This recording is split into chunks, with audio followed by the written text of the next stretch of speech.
xasida gi tudd Miftaaxu Nasri fii du'aa laylatil xadri sëriñ bi da koo defoon ngir ñaane ci yàlla rek ci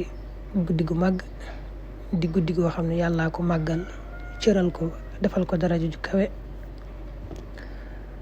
nga xam ne boo ci jaamu yàlla mu gën nga jaamu yàlla ci junniy weer maanaam boo toogoon junniy weer di jaamu yàlla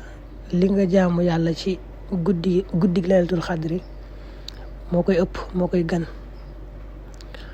loolu nag lu rëy la ndax junniy weer ëpp na juróom-ñett fukki at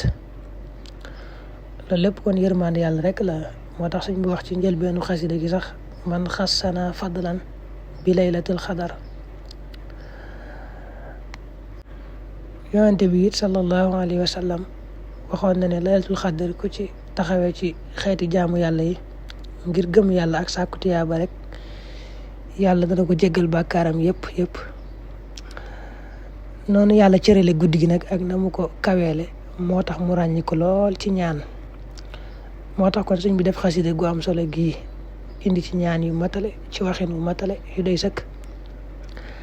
nga xam ne kon guddi gañu ko jàppee guddi gañu ko foogee manees na ko cay jàng moom xasida gii di Miftaaxu Nasri fii du'aa laylatil qadr te tàmbalee alhamdulillahi almujibi dil qadr bokk na ci yooyu it soxna Aysa la mu waxoon ne mas na maa laaj yonente bi ne ko laylatul qadr moom su ma ko fekkee